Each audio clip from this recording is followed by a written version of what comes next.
This is a Celtic Exchange Weekly. This is Tino, and this week I'm joined by James and Paddy as we cover all things Celtic. As expected, Celtic swept the boards at this weekend's Player of the Year awards, with Kyogo, Jota and Ange all picking up trophies on Sunday night during a season where the club have claimed their 11th Scottish League title in 12 years and could yet go on to lift a treble in next month's Scottish Cup final. James, great to see the players and the manager rewarded for their efforts. Do these achievements and the achievements of the season so far put that disappointing result at Ibrox into perspective? Yeah, I mean, I think that results in perspective. The second the final whistle goes, you know, there's nothing long-lasting on that in terms of the context of the season. The players and the manager getting recognised for their efforts, you know, I think that's always, you know, you'd say maybe players are like, oh, it's not that important stuff. It is to be, in any walk of life, to be recognised for your efforts and for excellence, you know, is there. I just don't think there's any context required for Saturday's result. Yeah. Why were you so angry in the post-match then? That's why, because I got it all. If nothing else, Paddy, it was a cathartic half an hour or so as me and James poured over the Ibrox events on Saturday. James, what's been your Celtic moment of the week? Really nice one. So Murdo McLeod on Friday night was at the 25th anniversary of Stopping the 10. Yep. And he's been on such a rough road after his heart surgery and complications there. So you see him not just surviving that, to be back on his feet and, you know, up on the stage with the guys there, just brilliant. So really kind of quite a heartwarming one. Yeah, great to see. And club legend overall, and certainly, you know, as a player, but also what he added in that 98 season next to Wim Jansen. Paddy, 31 wins out of 35 league games, league and League Cup in the bag, and a Scottish Cup final to look forward to next month.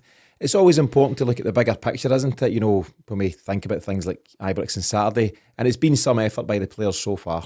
It has, Dino, and I think we as fans are, you know, we're so demanding of the team, and rightly so. I think the finances that the club has and the backing that the club has, you know, we want to see them be successful on all fronts as much as possible, and I just think that was born out of frustration, considering it was our biggest rivals. Again, it's one of those ones, yeah, it is after we've went and won the league. You take a step back, we're in the cusp of winning our 5th treble in 7 years.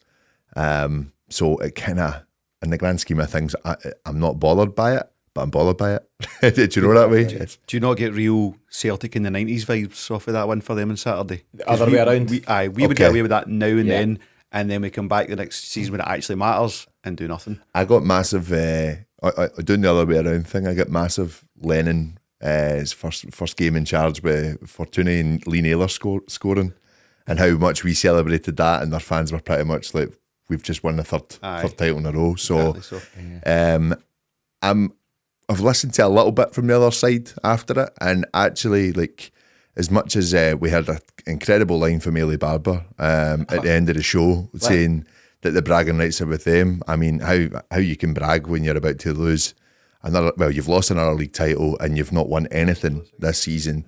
How she came away with that one. I mean, it's the producers put that in her ear, but she's maybe not at the time to go, I'm not saying that. Do you know what I mean? Or Chris Boyd's been like that, say it. I think for anyone who missed it, yeah, the line was something like, excuse the terminology, but the old firm bragging rights will remain at Ibrox across the summer, blah, blah, blah. And it's like, come on. Crazy.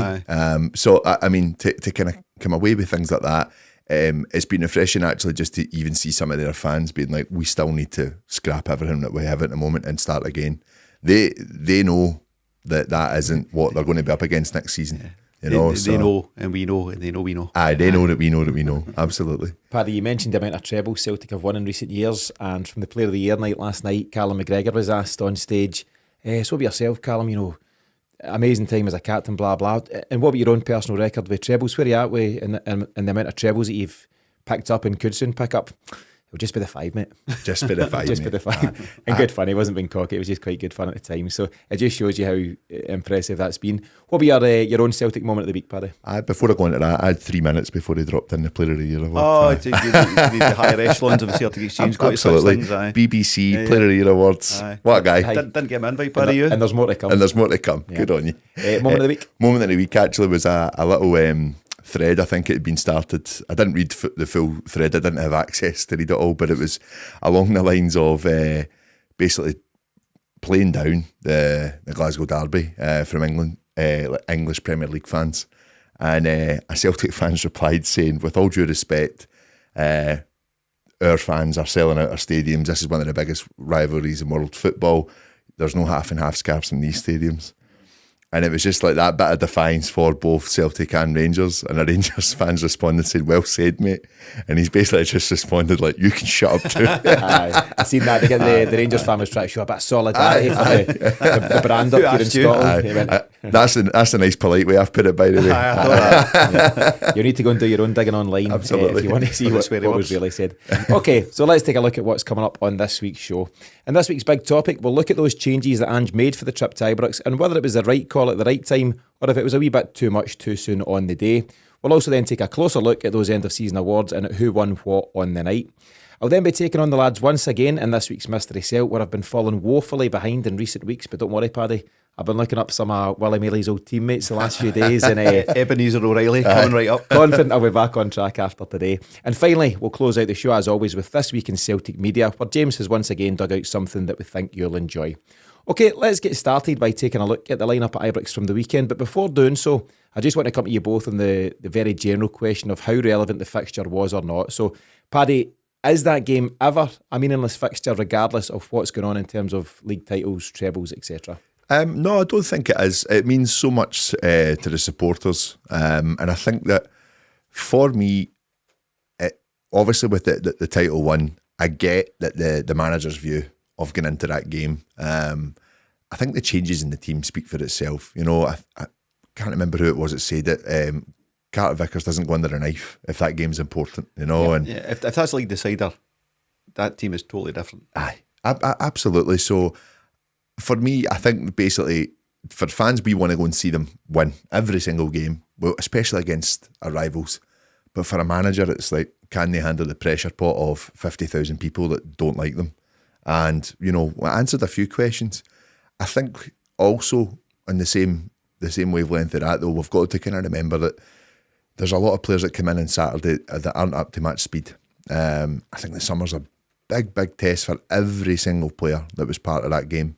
And there's a few that, you know, we've kind of discussed off air that are maybe just not going to make the grade, especially the chances they've been given this season. I think Bernabei has to be sadly one of them, not as a left back. But then, yeah, the big issue is that I don't know where we would possibly play him. So yeah, it's an important fixture for us. We want to win it, but I'm okay. I'm okay with that on Saturday. It doesn't bother me as much as it's bothered a few others. It's bothered me. That's fine. That's fine. Where are you at, James? Is it ever a meaningless game?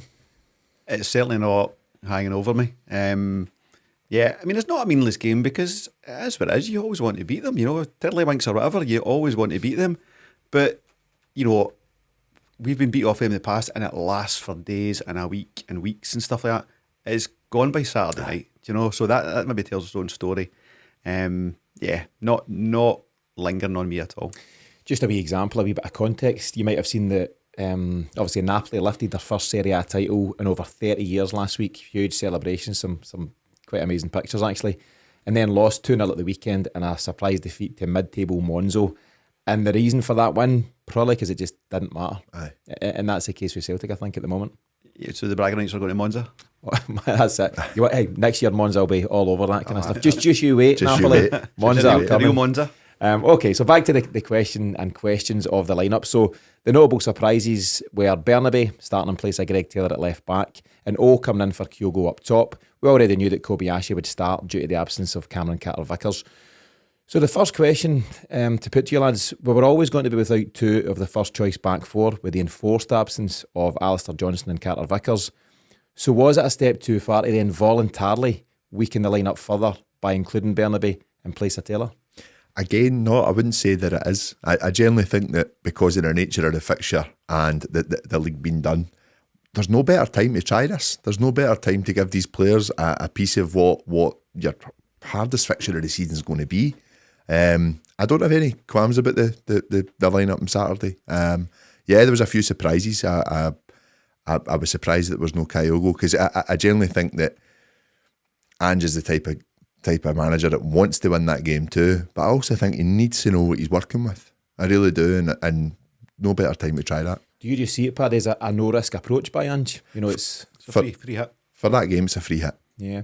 I'm just wondering, obviously Kobayashi didn't come out too well. He's played his part negatively, I suppose, in the first 2 goals of the game. But does the changing of the lineup have a negative impact on him in the fact that he's not looking to his left and seeing Greg Taylor, the tried and trusted steady left back? He's seen Bernabei, who didn't have much of a game, and that makes Kobayashi look worse as well. You can extend that further. No Maeda means that ball's coming at you an awful lot more than it would if Maeda was playing. Yeah.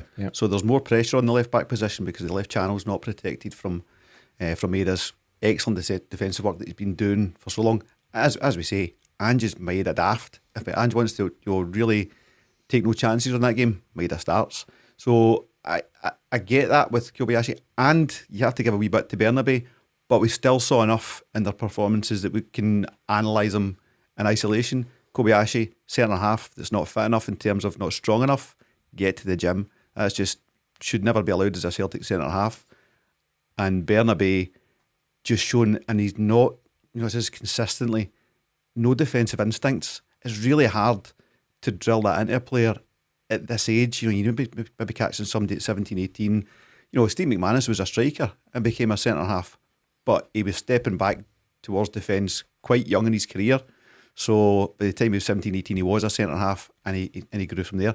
I think it's too late to teach Bernabei to be a left back. Yeah, I think based on Saturday's showing, let's be frank about it, not good enough from Bernabei, not good enough from Kobayashi. In isolation in that game, it's not to say, Paddy, that we just say, well, that's those guys done. Do you know what I mean? It's if Kobayashi, he's possibly never faced any sort of physical challenge of that nature in Japan. I would say the game's more technical there than the blood and thunder we sometimes see. And John Sear's a powerful lad and all that stuff. I'm not saying it's easy to deal with him coming up for corners and stuff, but maybe it's now a real wake-up call as part of his development to say, this is how it's going to be. I think he's quite a physical, fit, strong lad. He could maybe do with bulking up a bit, James, but I think just in terms of how defenders will approach corners, people taking corners against us, Kobayashi will have learned a lot there, and if nothing else, Paddy, he'll be better for it next time around. You would hope so. And I think, again, they don't go into this fixture without knowing that that's what they're going to be coming up against. They'll be made well aware of that, right? But until you're actually involved in it, you're never going to know. You're not going to know actually the velocity of the game and how quick it is played up in Scotland. And I think for me, that's where Ange has decided, let's see how you guys cope with us. I'll learn more from that than what I win. 100%. Because I tell you what, he either gives them that opportunity during the summer to like you say, kind of bulking up and for Bernabei to fully maybe discover what position he wants to be in, because I'm with you, I don't think he's a left back. And it then also gives him plenty of time to be able to say, right, this isn't working, we need to get someone else in that's going to do the job. Because, guys, we go back 3 weeks where we're saying Kobayashi looked the part, looked very good, very comfortable on the ball. And in games probably where we were a lot more in control, you go to somewhere like Tynecastle, they're in your face, they want to try and upset you. And we went to Ibrox there, and again, they came out straight for the start. They had to. So it's not going to happen every week. Kobayashi will look good probably against the majority of the league, but he needs to know that that's the level he has to get up at. And I actually think Carl Starfelt is a great example of that as well. Mm-hmm. Yeah. The thing about Kobayashi, we've spoken highly of him in recent weeks because we can see something in him in terms of he's cultured and he's comfy on the left-hand side and he's good in the ball. That's only half the job, that he's required to do. First and foremost, his job's to defend, and he just didn't do that, very well in the day. A fella came back to us on Twitter after the result of the weekend, and he says, aye, and your man James has been saying for weeks Kobayashi's the man for that job over Starfelt. Don't worry, I backed you up, James, by telling the guy that he was absolutely spot on and threw you right under that bus. But I think you've been telling James for weeks to shut it with that. I think Kobayashi's got a real future, but it's a wake-up call for him that it's not all about just coming out of defence and starting the attacks. Your first job is always, either domestically or in Europe, defend first, and then you can do all the good stuff moving forward. Even positional awareness, first goal. He's no idea where Cantwell is, and that's poor. And that's been caught in the headlights a wee bit of the blood and thunder start to the game. But like you say, he'll been well briefed that that's how it was going to be. Had to be. It was the only way it was going to be.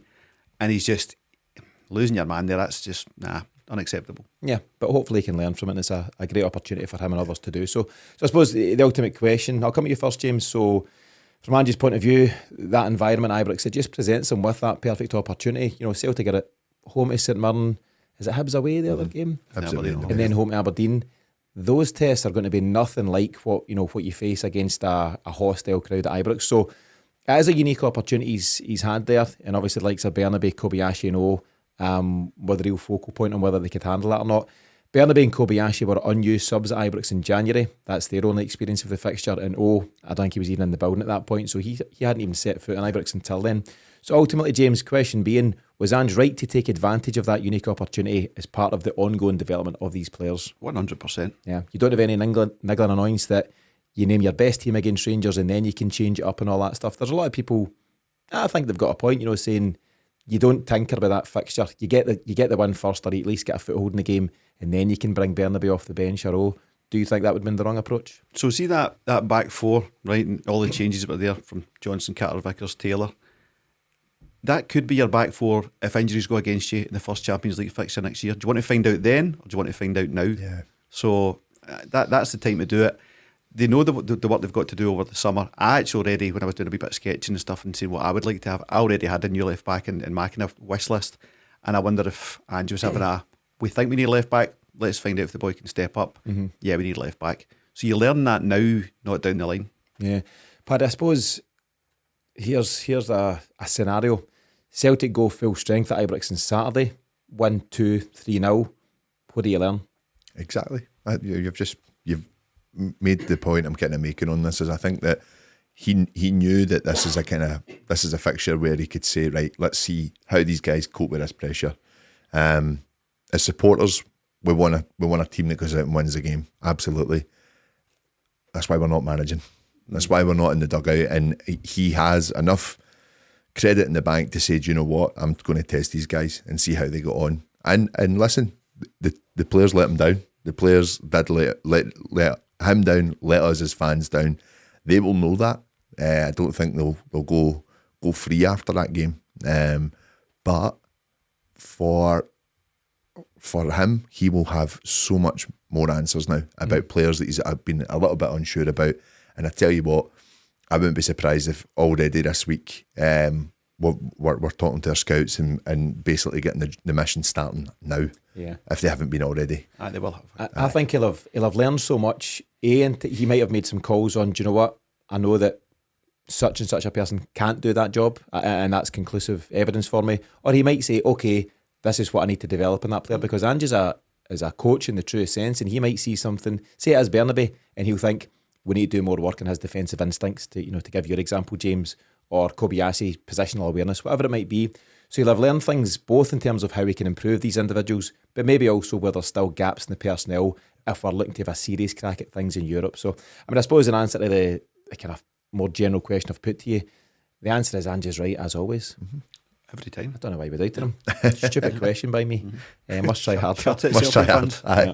Okay, so let's move on and take a look at the big winners at this season's end of year awards, and we'll start with the Club's Own Awards before moving on to the PFA Awards, which also took place on Sunday night.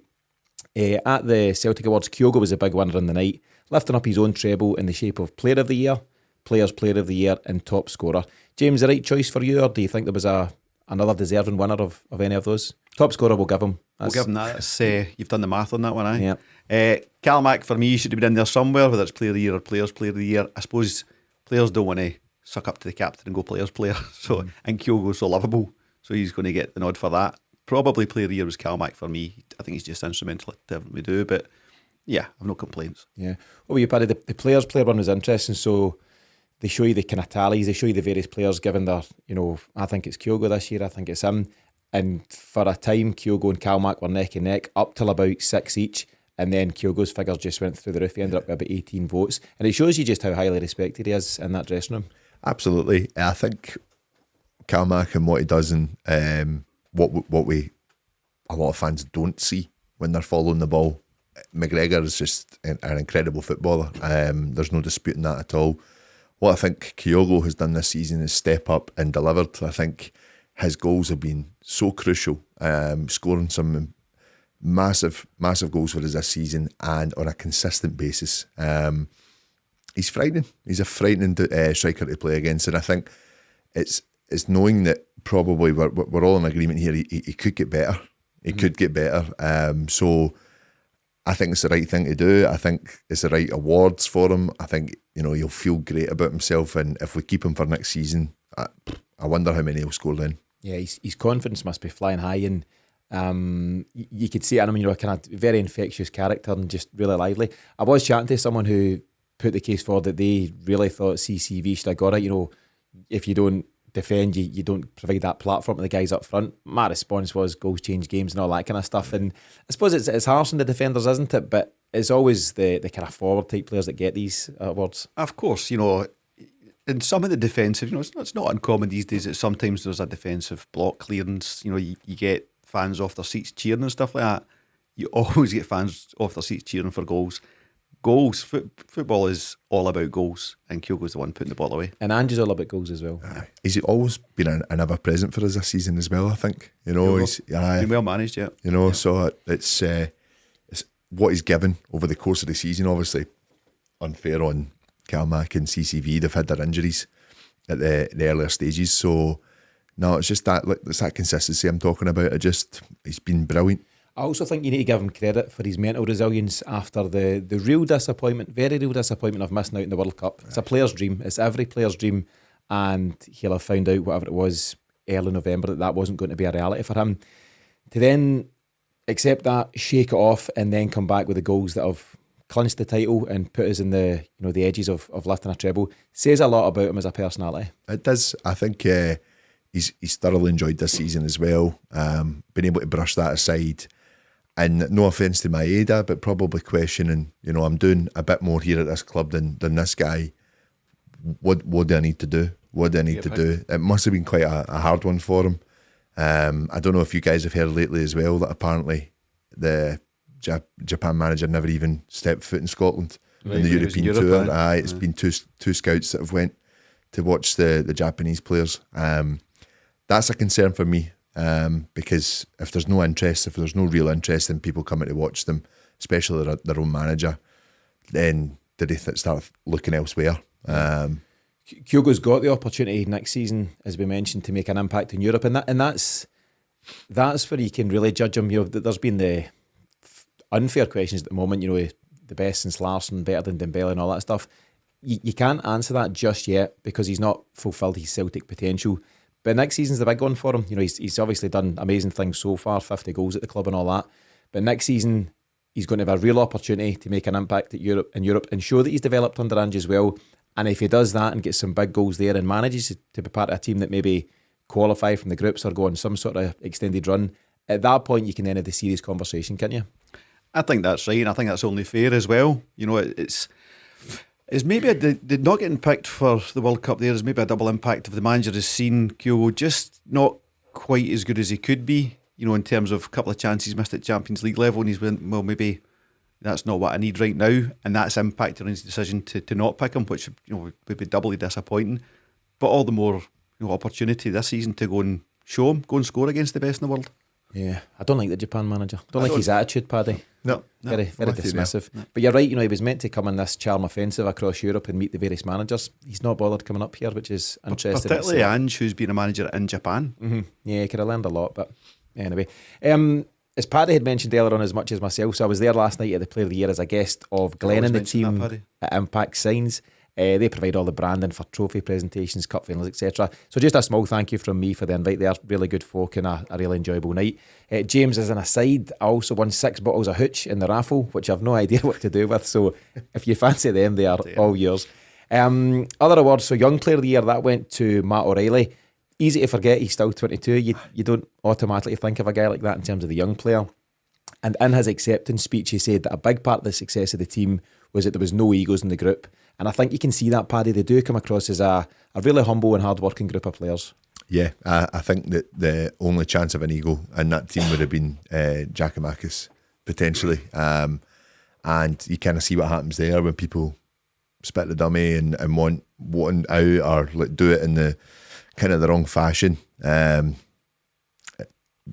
gone. See you later. They're gone. So I think you can feel that from this team. They've all got each other's back, and all just seem to enjoy working with each other as well. So brilliant to see. Yeah, good words from him as well. Good to hear that. Very much so. And Miff repeats it a lot, but just a very likeable group of players. That's the very phrase. And don't get me wrong, first and foremost, you've got to be winning things, you've got to be proving your worth on the park, but they do seem a likeable group of players, and that only comes for the manager. We've talked frequently about how he identifies a player and then finds out about the man before then deciding to move forward or not. So you can see that reflected in the team, and well put by Matt O'Riley. It should also be noted that O'Riley and Joe Hart are the only two to have played a part in all 35 league games so far. You mentioned Kyogo, James. He can't be far away. I'm not sure what game he may or may not have missed. A couple of games maybe. I need to think back. But O'Riley shown real consistency as a 22-year-old. Just turned 22 in November there. And Joe Hart, as we know, is the ever-present in between the sticks. Special mention too to Caitlin Hayes from the women's team. She picked up her own unique treble. She won Player of the Year, Players Player of the Year, as well as the PFA Women's Player of the Year. And she and her teammates are chasing down the possibility of a League and Cup double over the next couple of weeks there. So good luck to them. Tom Boyd was picked out for a special recognition award from the club. And it was great to see. Tom Boyd is absolutely Celtic through and through. I think, to coin the Tommy Burns phrase, Tom Boyd as well is the kind of fan who got lucky, and he reiterates that every time he speaks. So he got on the stage, he was a wee bit emotional. I think he lost his dad recently, and that was a big part of it. And he thanked his dad for everything they'd done for him in terms of bringing him up in Celtic and what that's meant to him. But just a really decent guy. He continues to do some brilliant work as a club ambassador and with the Celtic Foundation. He goes and does cycles and treks and things across the globe. His TV commentary, James, it remains unashamedly biased, and we wouldn't have it any other way. So that one last week, was it maybe even the Cup semi-final, and it's clearly a foul from the Celtic player, and like half the guy. It was Tony Ralston on Cantwell. Of course, it was a cracker. Right. And boys going mental, so, ridiculous referee. He doesn't think Celtic have ever legitimately fouled anyone ever. Yeah. He just goes for it, and that's just his thing. But it was good to see him, really humble guy. Some nice words for him by the likes of Paul Lambert, John Hartson and Peter Grant. So very well thought of across the board. The club also took some time to pay tribute to Celtic heroes Frank McGarvey and John Hughes, who both sadly passed this year, and I think some of their family members were also in attendance. And again, just a really nice touch. The PFA Awards, as I mentioned, they also took place on Sunday night, and they very much mirrored the club awards. So Kyogo picked up Player of the Year. Jota got the award for that goal against Rangers. We'll get to it in a second. And Ange picked up Manager of the Year too. And Paddy, that's got to be the case for someone chasing down their 5th trophy out of 6 since arriving in Scotland. Incredible. I think, I wouldn't be surprised if he goes on and wins it again next year as well. A well-deserved prize for an incredible manager. So well chuffed to hear that. Yeah.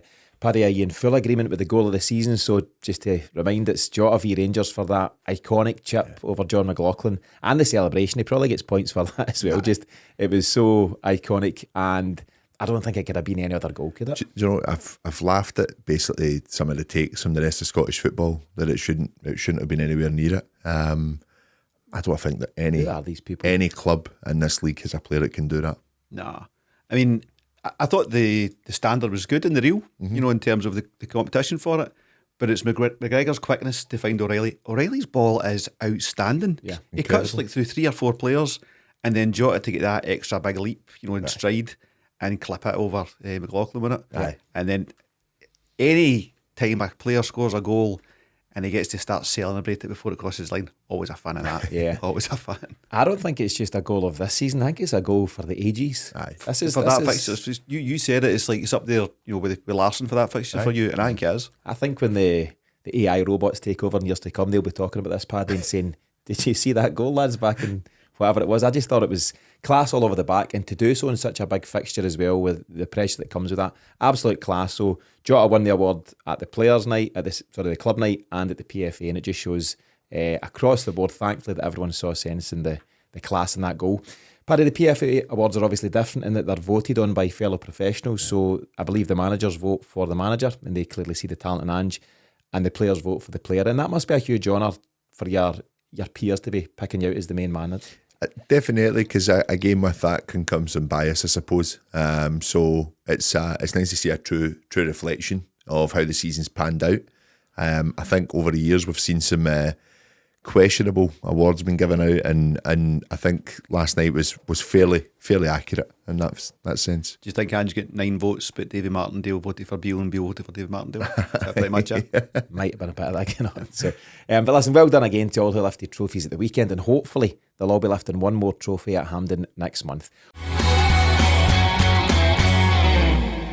Okay, let's move on to this week's Mystery Cell, and we'll start as always with a quick reminder of last week's for anyone who missed it. So clue number 1, I joined Celtic from Hibs. Paddy got it on clue number 1, James. What about that? What a hero. Clue number 2, I played the part of a Rangers player in Robert Duvall's 2002 movie, A Shot at Glory, also starring Alan McCoy. Straight to video, Paddy. Straight to video. Not worth checking out. Clue number 3, despite being a member of the Seville squad, I never won a cap for my country. The answer, of course, was Didier Agat, born in the Isle of Reunion, James. La Reunion, yeah. Yep, so never capped. I don't know if they've got a national team, to be fair, to get capped for, so It's there's... quite a small spot. Almost the first, also the first line of Saturday Night by Wakefield. I'll go for it, do it. Did it again? Is that La Reunion? Yeah, James, don't fall for it. That's a Kenny Carmichael joke for Kenny, who should be listening. Paddy, Agat's time at Celtic coincided with that really successful Martin O'Neill era, and your thoughts on his time in general in a Celtic shirt? I got a lot of stick for this, but I started a Celtic supporters club called Didier Agat CSC. I used to follow on Twitter. They've not tweeted for ages. It I still want to join that. It disbanded. Due to lack of enthusiasm. Aye, there wasn't enough. A great player, and just frustrating at times when it came to his delivery, and I think he knew that himself.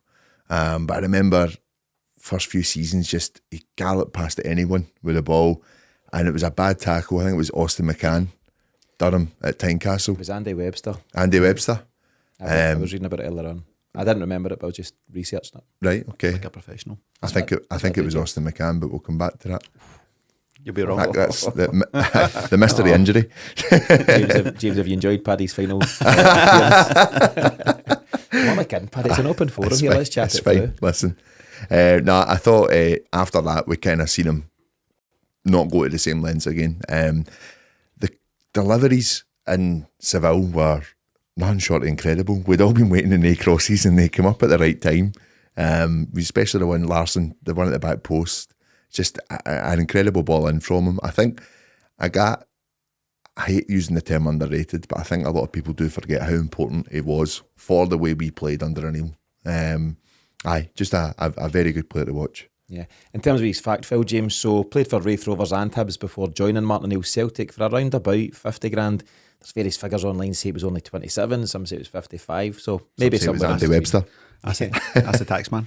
So paid a small fee in September 2000. As Paddy says, he was part of various successes for Martin O'Neill's team, including the treble in that first season and the Seville run. He also had some huge moments in Europe, notably that goal away at Ajax in the Champions League qualifier at the start of the 2001-2002 season. He left Celtic in 2006, where he joined up again with Martin O'Neill at Villa and had a very short spell there before hanging up the running spikes for the very last time. James, your own thoughts on Didier Agat? Just not so much in the Wakefield, but a huge part of why O'Neill's team was successful. A real building block in that team. Just so positive going forward. And I know what you mean, like sometimes cross wasn't always there, but when it was there, it was really there. Yeah. I was in Amsterdam for that goal in the Ajax Arena. It was phenomenal. Like, people are tumbling down chairs like 4 or 5 flights. Just because, up to that point, Europe wasn't really a thing for us. It was like, we'll go for a trip and maybe go to the game, but maybe not, And then you go, was it 3-1 in there and 3-0? Yeah. 3-1. 3-1. Didn't realise you were in the dam for that one. That must have been great. That was the one where the big Dutch guy wanted to fight me. And who won that? He asked me politely, did I want to fight? And I said, no thanks. And he went, okay. Not keen to add to your silver medal collection? Or? Absolutely. I mean, it was being the silver medal, $10 silver medals. He was massive. So, yeah, Agat was just a big part of the enjoyment of that trip. Yeah, and I suppose that result actually, so I think Celtic may have lost the return leg 1-0, I think. Who scored? Oh, don't know. Oh, shut up, Avatlatsi. Correct. Good knowledge, lads. No points for that, unfortunately. But that result just gave you a wee bit of belief, though. Hold on a minute. We've obviously done the league stuff under Martin O'Neill, but we could now be doing something that we've not done for a long time and actually showing some credibility in Europe, and we went on to do exceptionally well there. So, yeah, that was the start of it, and Agat played a huge part on the night with a brilliant goal. Okay, so let's move on to this week's Mystery Celt. For anyone joining in at home, just jump to our Twitter page at Celtic Exchange right now, and if you guess the correct answer, you'll be given access to 14 days free of the Celtic Exchange Plus. Clue number 1.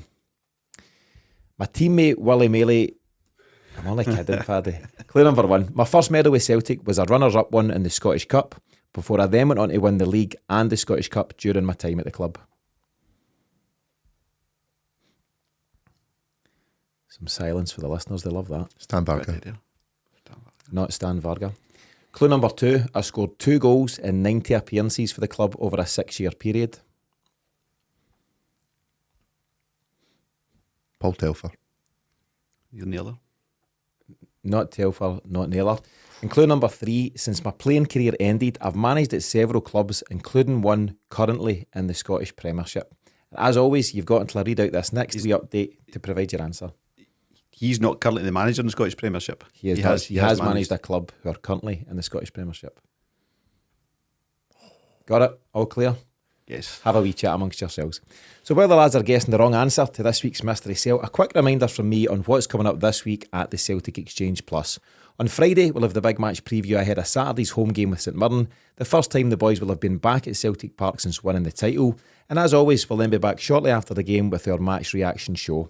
If you want to try out the Celtic Exchange absolutely free, then just visit our website at thecelticexchange.com, where you'll see the links to start your 7-day free trial. It takes less than 2 minutes to get going, and in addition to this weekend's pre- and post-match podcast, you can also enjoy our full back catalogue of additional episodes. So if you enjoy what we do and want to hear a wee bit more from us every week, then jump over to thecelticexchange.com now. What have you got, James? Your time is up. I tell you what I'll do. I'm going to make this even harder. I need to take your first answer as your final answer. So this isn't the time for giving me 4, 5, 6 names. Paddy, I'm up against it. I'm 11-7 down here. No half. What's your answer, James?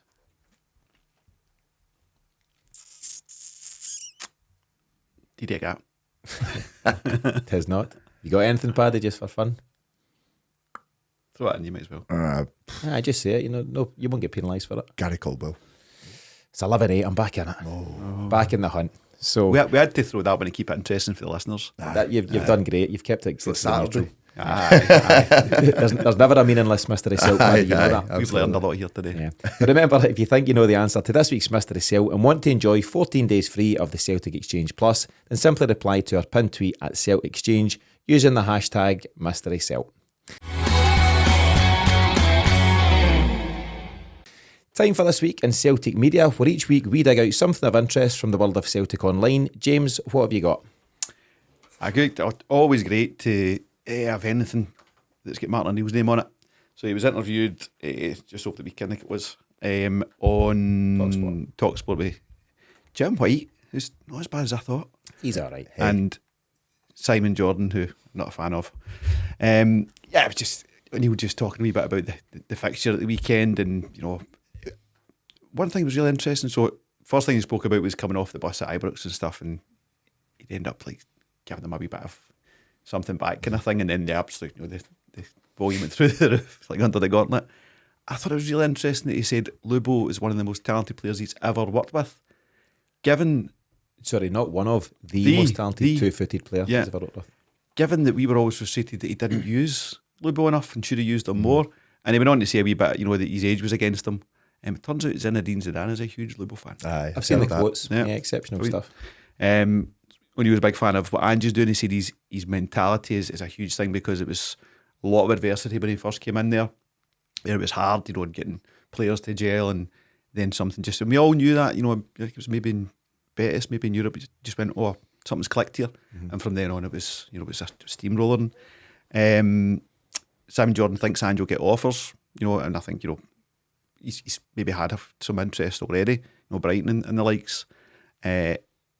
Jordan says that it was wrong for Len to go back.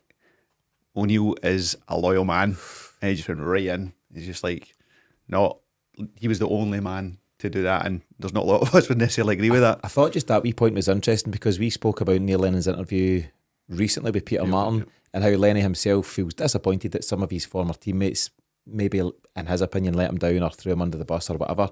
Martin O'Neill's gone the opposite way. He has 100% got Lenny's back, hasn't he? Blindly, which is a beautiful thing in friendship, it doesn't make it true. Yeah, I thought it was great to see though. But yeah, amongst other things, so yeah, he talks about hostile receptions at Ibrox, the genius of Luba Moravcik, sings Ange's praises and a few other things in between. It's about 7 or 8 minutes long and it's just quite an enjoyable piece. James, he always speaks passionately about Celtic and it's good to see him doing the media rounds just now. He was on Monday Night Football last week, I think, when Forest beat Southampton. Yeah. I wonder, when you see things like that, I wonder if he's just angling to get back in somewhere. When I did speak to him at the end of last year when we done the interview here on the show, the suggestion was that he'd one last big coaching job left in him, and that would be really interesting to see, wouldn't it? I think he's just got 6 cases of the book still to punt. This is it. He's maybe still shifting a few of them, yeah. The wife's like, get them out of the garage. Get rid of them. I don't know. Yeah, I mean, it's no bad time if you're familiar with English football and English football is familiar with you. It's no bad time to be in people's, the front of their minds, because there's about a dozen jobs to pick from down there. And I think he feels he's got one. I mean, Leicester haven't signed anyone permanent, have they? Yeah. I think. Is he permanent or just at the end of the season? I think Smith. I think if he keeps him up, he's going to be permanent. I mean, O'Neill, they're going back down. in there. Leicester will be down. O'Neill would like that challenge, bring him back up. Yeah. So things like that, I would love to see him back in football and club football, to see just one last roll of the dice. Yeah, it'd be interesting to watch. Paddy, it's always good to hear him speaking, isn't it?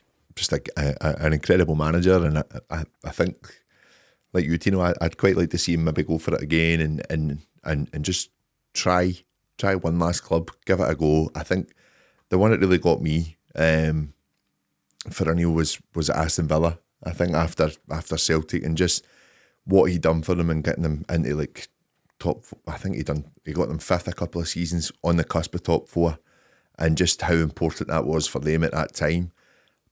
But the big issue with O'Neill sometimes is where he leaves clubs.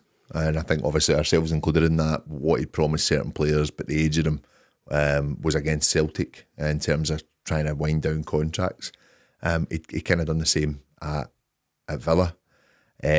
So it's finding that happy balance for him and finding a team that, piques his interest too, because as much as the Championship could be an option, I think he would want to go Premier League. I do. What about managerless Queen's Park? Oh, no. What a coup that would be. Familiar with the owners? That's not the worst shout. So Willie Hockey's obviously got the project there. Owen Coyle fell just a wee bit short. I've been watching this close. I've been interested in the Queen's Park story and the journey there. They need somebody of profile, somebody of experience, somebody that knows how to win. But they said themselves that they weren't even banking on going up this season. I still think that they're a work in progress. They're on track, aye. A team like Queen's Park don't go and sell their best player. Like if they wanted to go up, they don't go and sell their best player mid-season and Simon Murray. Yeah. I think the suggestion, we've gone off track, but I'll stick with it. The suggestion is that they were never ready to go up this season, and it wasn't a bad thing at all for them to lose the playoffs. It was like they were boxing with Dundee to see who could lose it first, like across the last weeks of the season. They get gubbed in the decider, if you like, against Dundee, and yeah, they took another tanking at Thistle there over the last couple of games. So, and I don't think the hierarchy at Queen's Park, Willie Hockey and others will be too disappointed because it's too soon in the journey. But if you brought someone of Martin O'Neill's experience in, even say as a director of football type, you cannot buy that type of experience. It'd be really exciting to see him in Scotland. I have to say that the likelihood is if he gets back in somewhere, it would be down south. But stranger things have happened. He's enjoyed his life up here when he's been here. So who knows? Anyway, more about that on the Queen's Park Exchange whenever we do their show. But in terms of the media piece, so it's 7 or 8 minutes long on TalkSport on YouTube. And as always, we'll link to this one in the show notes for the episode. Paddy, Celtic's women's team have taken the league title down to the very last game, where either them, Rangers or Glasgow City will clinch the title this Sunday. It's very close in terms of points and on goals. And best wishes to Fran Alonso, Caitlin Hayes and her teammates on Sunday as they take on Hearts at the Excelsior Stadium.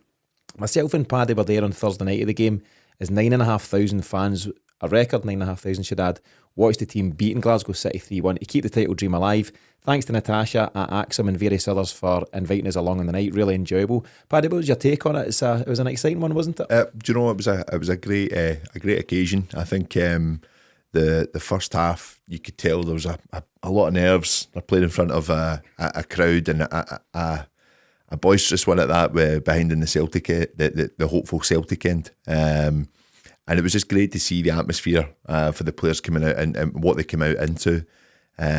But the first half, they they struggled to settle, and they lost a cheap goal. It really was a cheap goal to give away.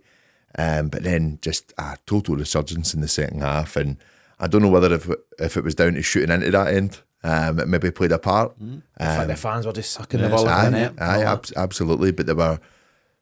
I think Glasgow City folded. I really do. In the second half, they couldn't get near Celtic, and they just really ramped up the tempo. It was a great second half to watch. It was really good. It was really exciting, and it was kind of good to be a part of that. Paddy, do you want to tell the people at home what you dropped in at the League Cup trophy? Are you happy with that? I'm absolutely fine.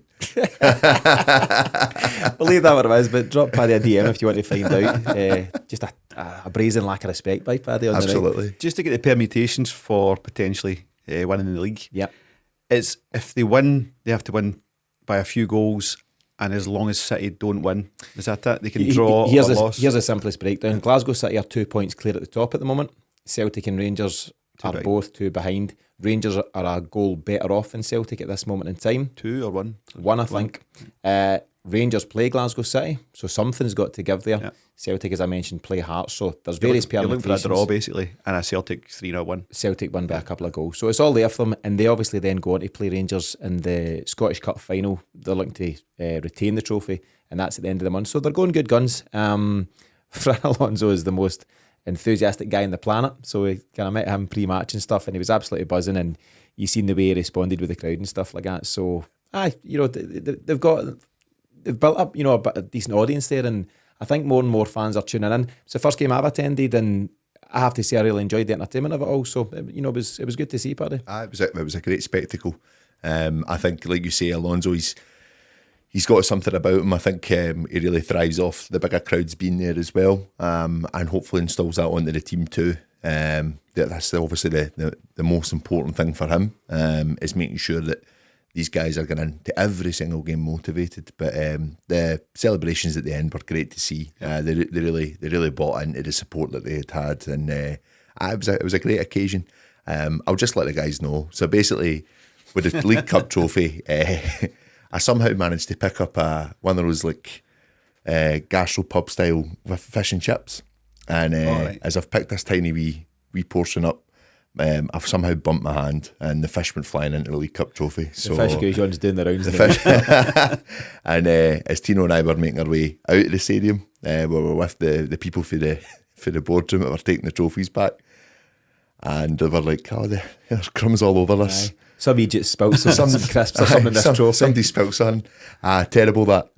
Me and Paddy are just staring at the ceiling. Who would do that? Yeah. So, apologies, Celtic. Yeah, deep it. No, good night and good luck to the girls this weekend. Huge game for them against Hearts at the Excelsior.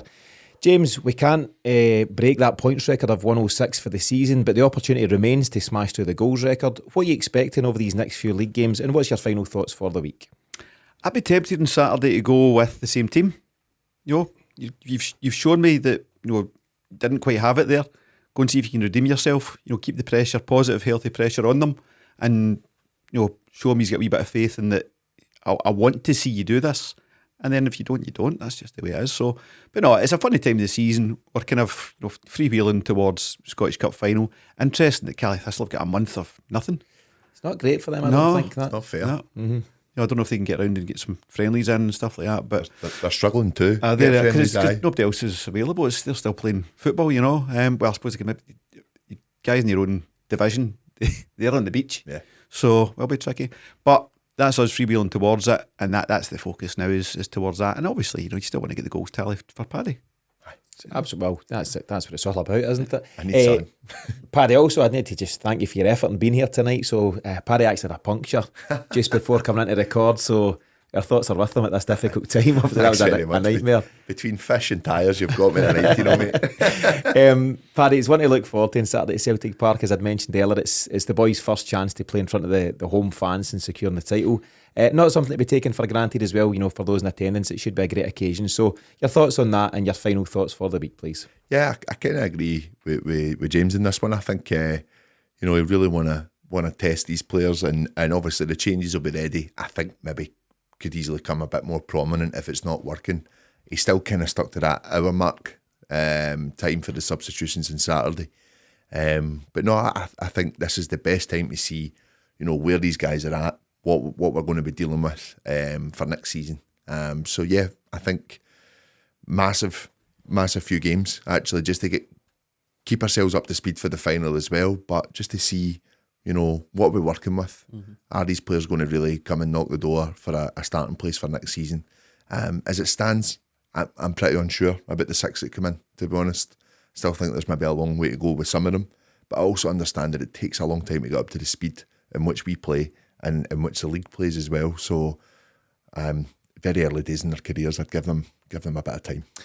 We've not actually taken much of any time or any time on Big O. So he obviously had that huge chance, James, at 1-0 down, and remind me of your response. I thought he should have just buried it. He was too cute, too clever and all that kind of stuff. I thought it was just a great chance just to get us right back into the game and silence the home crowd. But that aside, I think it's also fair to say he didn't get huge service on the day. You know, he's obviously kind of occupied the centre halves and you know, made the moves, but he's ultimately not got much service. So where are you at on O in general terms? So I think he's gone for the spectacular, and it would have been spectacular if he'd scored it. Woulda, coulda, shoulda. But this is the thing. That's not how Ange plays football. He plays percentage football. You've got, you know, such a percentage chance of scoring a goal like that, and you've got a much higher percentage chance of just getting it loaned to the goalie's left, goalie's right. Should have been goalie's left all day. But I know for sure if you hit target, you've got a better chance if you hit the outside of the post. Aye. And Ange said after, you know, he said you should have scored that and he learned from that. You know, Kyogo misses chances, but he learns from it. And the thing that kind of got me on Saturday was we're a high chance creation team that didn't create a lot of chances.